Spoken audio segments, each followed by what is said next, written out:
வீட்டில் சமைக்கிறவங்க எவ்வளோ வருஷமாக சமைச்சிட்டு இருந்தாலும் எவ்வளோ பார்த்து பார்த்து சமைச்சாலும் ஒரு சில சமயம் ஏமாந்துடும்.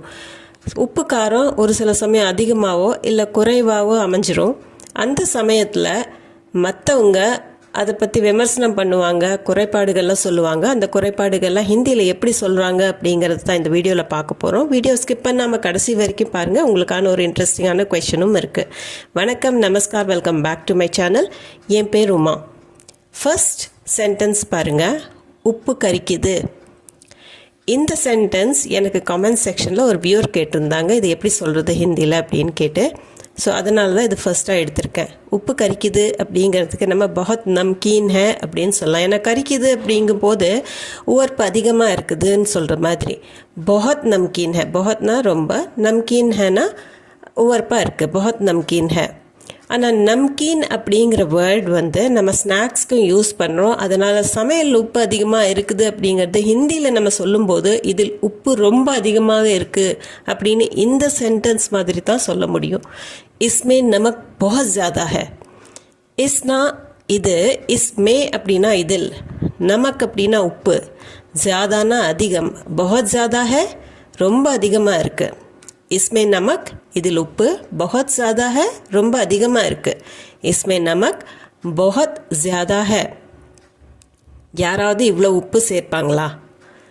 கேட்குறோம், கேள்வியாக கேட்கும்போது, கோபமாக இருக்கும்போது கேள்வியாக கேட்போம், இவ்வளோ உப்பு யாராவது சேர்ப்பாங்களா அப்படின்னு. இத்தனா நமக் கோய் டால்தா ஹே கியா?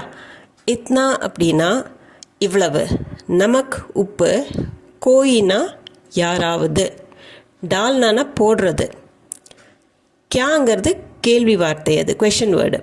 ஸோ யாராவது இவ்வளோ உப்பு சேர்ப்பாங்களா அப்படின்னு கேட்குறக்கு இத்னா நமக் கோய் டால்தா ஹே கியா? இத்னா நமக் கோய் டால்தா ஹே கியா?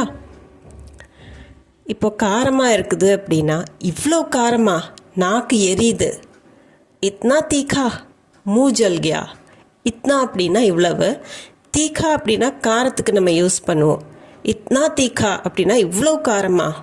மூ அப்படின்னா இந்த இடத்துல வாய், ஃபேஸ்க்கும் மூ சொல்லுவாங்க. இந்த இடத்துல மூ ஜல்கியா அப்படின்னா நாக்கு எரிஞ்சிடுச்சுன்னு நம்ம தமிழில் சொல்கிற மாதிரி. ஜல்னா அப்படின்னா எரியறது, மூ ஜல்கியா அப்படின்னா வாய் எரிஞ்சிடுச்சு, எரியுது அப்படின்னு நம்ம சொல்கிறதுக்கு மூ ஜல்கியா. இத்னா தீக்கா மூ ஜல்கியா, இவ்வளோ காரமாக்கு இத்னா தீக்கா, நாக்கு எரியுது, மூ ஜல்கியா. இத்னா தீக்கா மூ ஜல்கியா. மிகவும் காரமாக இருக்குது. ரொம்ப காரமாக இருந்தால் ரொம்ப காரமாக இருக்குது அப்படின்னு சொல்லும்போது ஹிந்தியில் மிர்ச் பஹத் தேஸ் ஹை. மிர்ச் அப்படின்னா மிளகாய்க்கும் சொல்லுவாங்க. ஆனால் காரமாக இருக்குது அப்படின்னு சொல்கிறதுக்கு மிர்ச்சி அப்படிங்கிற வேர்டு இருக்குது. பட் மிர்ச் பஹத் தேஸ் ஹை அப்படின்னா காரம் ரொம்ப அதிகமாக இருக்குது, மிளகாய் ரொம்ப அதிகமாக இருக்குது அப்படிங்கிற அர்த்தத்தில் தான் ஹிந்தியில் சொல்ல முடியும். மிர்ச் காரம், பஹத் ரொம்ப, தேஸ் ஹே அப்படின்னா ரொம்ப அதிகமாக இருக்குது. இந்த தேஸ்ங்கிற வார்த்தை ஏதாவது ஒரு விஷயத்த சொல்லும்போது அதை தன்மையாக இன்னும் அதிகப்படுத்தி சொல்கிறதுக்காக சொல்லுவோம். ரொம்ப அதிகமாக இருக்குது அப்படின்னு சொல்கிறதுக்கு. இப்போ மிர்ச் பஹத் தேஸ் ஹே, மிர்ச் பஹத் தேஸ் ஹே, ரொம்ப காரம். பருப்பில் மசாலா அறவே இல்லை. தால் மே பில்குல் மசாலா நஹி ஹை. தால்னா பருப்பு, தால் மே அப்படின்னா பருப்பில், பில்குல் அப்படின்னா கொஞ்சம் கூட, அரவே, மசாலா நஹி ஹை அப்படின்னா மசாலா இல்லை. தால் மே பருப்பில், பில்குல் மசாலா நஹி ஹை, மசாலா அறவே இல்லை. பருப்பில் மசாலா கொஞ்சம் கூட இல்லை அப்படின்னு சொல்கிறதுக்கு தால் மே மசாலா பில்குல் நஹி ஹை, தால் மே பில்குல் மசாலா நஹி ஹை அப்படின்னு சொல்லலாம். பருப்பு தண்ணியாக இருக்குது. தால் பானி பானி ஹை. தால்னா பருப்பு, பானி பானி ஹே அப்படின்னா ரொம்ப தண்ணியாக இருக்குது. கரண்டியில் எடுத்து ஊற்றும் போது அது தெரியுது தண்ணியாக இருக்கிற பருப்பு. ஸோ பருப்பு தண்ணியாக இருக்குது அப்படின்னு சொல்கிறதுக்கு தால் பானி பானி ஹே, ரொம்பவுமே தண்ணியாக இருக்கும்போது பானி பானி ஹே, எல்லாமே தண்ணியாக தான் இருக்குது. தால் பானி பானி ஹே. இன்று சுவையாக இல்லை. ஆஜ் ஸ்வாத் நஹி ஆயா. ஆஜ்னா இன்னைக்கு, ஸ்வாத் அப்படின்னா சுவை, டேஸ்ட்டு, நஹி ஆயா அப்படின்னா வரல, இன்றைக்கி டேஸ்ட் அவ்வளோ வரல அப்படின்னு நம்ம சொல்லுவோம். அதுக்கு ஆஜ் ஸ்வாத் நஹி ஆயா, ஆஜ் அப்படின்னா இன்னைக்கு, டேஸ்ட் வரல, ஸ்வாத் நஹி ஆயா, இந்த சுவை இல்லை, ஆஜ் ஸ்வாத் நஹி ஆயா. பொரியல் முற்றிலும் சப்புன்னு இருக்குது. சப்ஜி ஏக்தம் ஃபீக்கி ஹை. சப்ஜி அப்படிங்கிறது காய்கறிக்கு சொல்லுவோம் நம்ம. ஆனால் சூக்கி சப்ஜி அப்படின்னா ட்ரையாக இருக்கிற காய்கறி, அதை நம்ம தமிழில் பொரியல்னு சொல்கிறோம். ஏக்தம் அப்படின்னா முற்றிலும். ஃபீக்கி ஹே அப்படின்னா சப்புன்னு இருக்குது, பிளாண்டாக இருக்குது, கொஞ்சம் கூட அதில் டேஸ்ட்டே இல்லை அப்படின்னு, உப்பு காரம் எதுவும் இல்லாமல் இருந்துச்சுன்னா எவ்வளோ பிளாண்டாக இருக்கும்போது அது சப்புன்னு இருக்குதுன்னு சொல்லுவோம். அதே தான் ஹிந்தியில் ஃபீக்கி ஹே அப்படின்னு சொல்கிறோம். சப்ஜிங்கிறது பெண்பால் வார்த்தை, அதனால ஃபீக்கி ஹேன்னு வருது. ஆண்பால் வார்த்தையாக இருந்ததுன்னா ஃபீக்கா ஹேன்னு வரும். பொரியல் முற்றிலும் சப்புன்னு இருக்குது, சப்ஜி ஏக்தம் ஃபீக்கி ஹே. தயிர் புளித்து விட்டது. தஹி கட்டா ஹோ கயா ஹை. தஹி அப்படின்னா தயிர், கட்டானா புளிக்கிறது, கட்டா ஹோ கயா அப்படின்னா புளிக்குது, புளித்து விட்டது அப்படின்னு சொல்கிறதுக்கு கட்டா ஹோ கயா ஹை. தயிர் புளித்து விட்டது, தஹி கட்டா ஹோ கயா ஹை.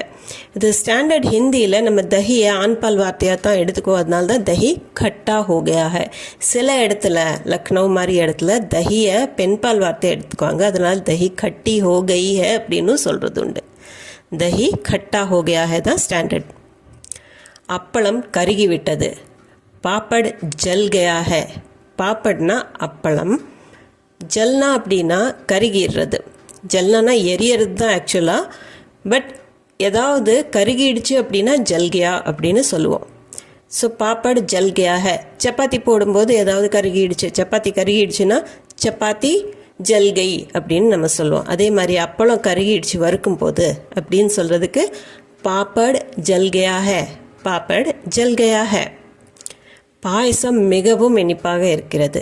கீர் பஹத் மீठी है.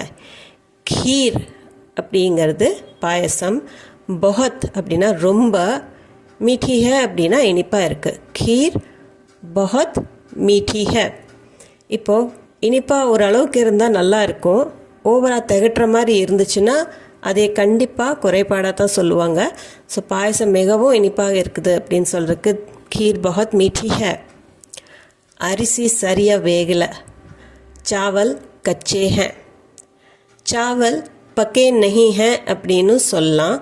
சாவல்னா அரிசி, கச்சா அப்படின்னா வேகாமல் இருக்கிற அந்த நிலையை தான் கச்சான்னு சொல்லுவாங்க. சாவல் கச்சே ஹே அப்படின்னா அரிசி வேகாமல் பச்சையாக இருக்கும்போது அது சாவல் கச்சே ஹே அப்படின்னு சொல்கிறது. சாவல் பன்மை, அதனால கச்சே ஹே, சாவல் கச்சே ஹே.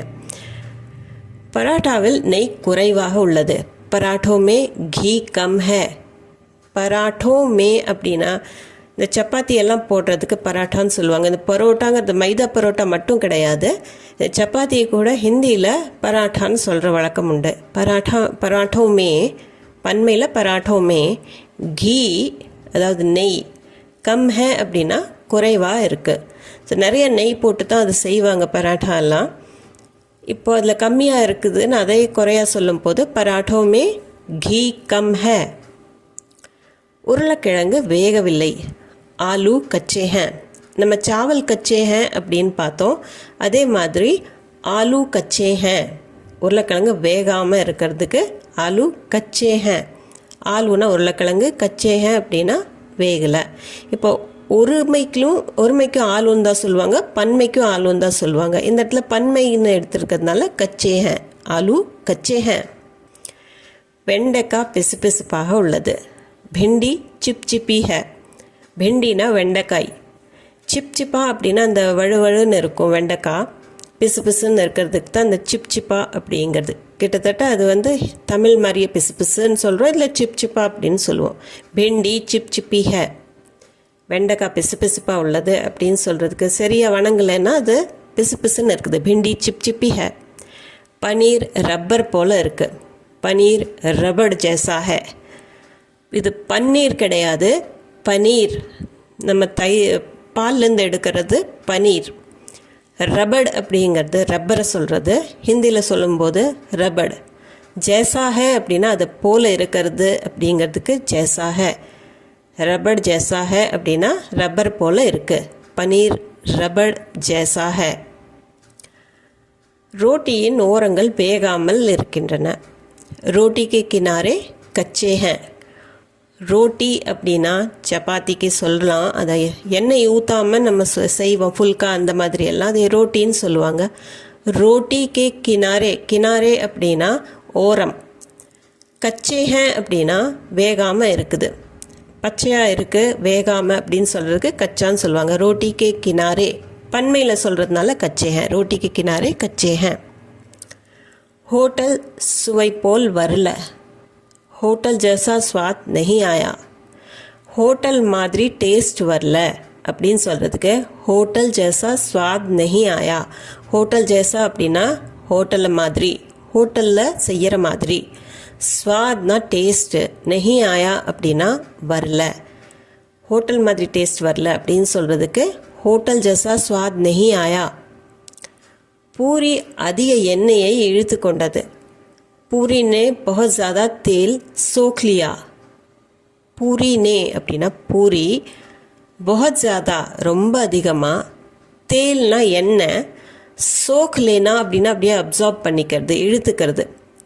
ஸோ பூரி ने बहुत ज़्यादा तेल सोख लिया. பூரி அதிக எண்ணெய் இழுத்துடுச்சு, நிறைய ஆயிலியாக இருக்கும்போது பூரி ने बहुत ज़्यादा तेल सोख लिया.